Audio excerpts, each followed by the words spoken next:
The episode opened with its usual buzz of anticipation. Stephen Colbert slid into his seat, every bit the sharp-witted host ready to dissect the mind of his latest guest, Elon Musk. The topic?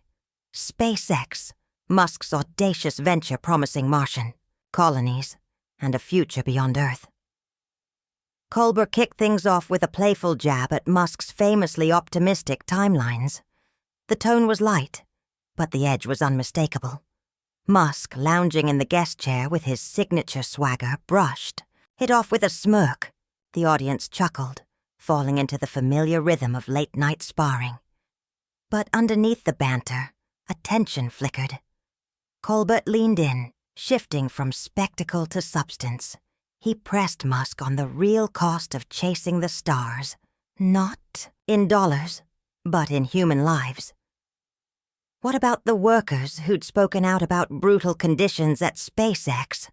The lawsuits, the mounting accusations. Wasn't it reckless? Colbert asked, to reach for the heavens while stepping over people on the ground. Musk's smile thinned. His eyes sharpened. He deflected with calm confidence, insisting that sacrifice was the price of vision. The crowd grew quiet, sensing the shift. The playfulness had drained away. Was this genius or unchecked ego? Colbert didn't let up. He pivoted to Musk's grand vision of Mars, a barren, lifeless planet. Was humanity's salvation really about escape? Shouldn't we fix Earth first? Musk bristled, his tone hardened. Staying put, he argued, was cowardice. Vision required risk. The exchange turned sharper, more personal. The audience teetered between laughter and unease. Why was Musk so quick to dismiss the present? Was Colbert probing too far, or not far enough? Then came the flashpoint. Colbert accused SpaceX of chasing headlines over accountability. Musk's charm cracked.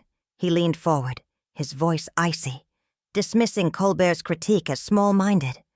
Someone too limited to grasp the scale of the future. A gasp rippled through the studio. The mood soured. Colbert's face flickered with surprise. Then resolve. He struck again, this time more personal. Was Musk's obsession with Mars really about progress or power? What kind of leader shrugged off criticism with such disdain? Was Musk unraveling or just warming up? The set was electric now. The polite fencing of late-night talk had given way to open confrontation. Colbert, undeterred, circled back to the people Musk had dismissed. The exhausted workers, the families left behind while SpaceX chased launch windows. Why didn't their lives weigh as heavily as Musk's Martian dreams? The audience leaned in. The laughs were gone. Curiosity had turned restless. Musk sat back, arms folded, radiating cool defiance. When he finally answered, it wasn't a defense. It was a lecture dripping with condescension, as if explaining the future to someone hopelessly anchored to the present. Musk leaned back, his voice cutting through the silence like a scalpel.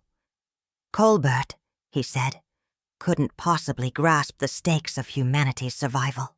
His questions were nothing more than petty distractions, the gripes of a man stuck in the mud. While Musk was busy building highways to the stars, the audience shifted. A low murmur rippled through the crowd. But Musk wasn't done. He went further, striking at Colbert's core. He called him a clown, a man who had never risked anything real. The insult landed with a raw slap, stripping away any pretense of late-night civility. Colbert's jaw tightened, but he didn't flinch. He struck back, turning Musk's arrogance against him. Was this really a man fit to lead humanity? Or someone so quick to belittle others that he couldn't see past his own reflection? The crowd erupted. Cheers from some, stunned silence from others. The air had shifted. This wasn't a talk show anymore. It was something far more volatile. Musk's calm cracked. His voice rose, accusing Colbert of pandering, of playing the room like a cheap trick for applause. But Colbert didn't retreat. He leaned in, probing deeper, bringing up SpaceX's recent failures, the explosions, the delays. Was Musk's empire driven by innovation, or just his ego? Every word landed like a dagger. The tension spiked. Then came the breaking point. Visibly agitated, Musk cut Colbert off mid-sentence. His restraint shattered. He unleashed a tirade. Loud, scathing, furious. He called Colbert insignificant, a nobody, a desperate man clawing for relevance. The room went still. The weight of the outburst pressed down like a storm cloud. Colbert didn't speak. Not at first. He let the silence stretch, his stillness louder, than any comeback. Then, with a calm colder than ice, he turned to the audience. "Is this the man?" he asked softly. "You trust to save the species?" The question wasn't for Musk. It was for everyone watching. And it landed like a punch. To the gut. The tension thickened. What had begun as playful sparring was now an unmasking, a reckoning. Musk sat rigid, forcing a smirk that didn't reach his eyes. He dared Colbert to keep pushing. Colbert did. He pivoted, accusing Musk of chasing legacy, not salvation. That his space race wasn't about humanity's future. It was about writing his own myth. Musk leaned in, his voice low but venomous. He mocked Colbert's moral grandstanding, called him a fraud. A man who'd never built anything, who hid behind a desk while others forged the future. But he didn't stop there. He dredged up a story from Colbert's early career, twisting it into a humiliation, a jab at his integrity. He sneered, calling Colbert a sellout from the start. The cruelty was unmistakable. A gasp rose from the audience. For a moment, the mask slipped. A flicker of hurt crossed Colbert's face. But it vanished as quickly as it came. He straightened. His voice was steady, unwavering. Musk's wealth, he said, didn't give him license to trample others. He returned to the SpaceX workers, the ones Musk had dismissed as collateral. Were they just pawns in his game? Disposable, as long as the rockets flew. Applause swelled. The crowd rallied behind the host. But Musk lashed out again, savagely. He accused Colbert of jealousy, of being a small man obsessed with tearing down giants. Then came the blow that turned the room to stone. He called Colbert's entire career a fluke, a lucky break for a talentless hack who had never mattered, and never would. A hush fell. Some in the audience booed. Others sat frozen, stunned. Colbert leaned back. He took the hit, let it settle. Then he looked up. The silence shifted. It became strength. With chilling calm, he faced the crowd. "Is this," he asked, "the real face of the genius we've all been sold?" The question didn't need volume. It carved through the room like glass. Musk's smirk faltered. For the first time, the control slipped. The crowd stirred. The tide was turning, and he felt it.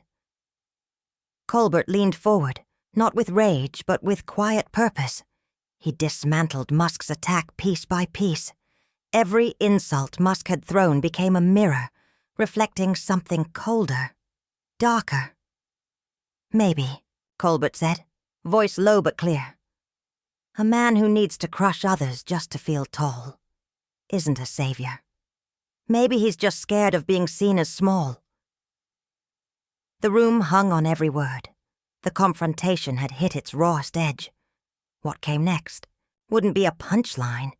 It would be fallout. The crowd erupted, cheers crashing like a wave across the studio. Musk's eyes darkened, his grip on the narrative slipping fast.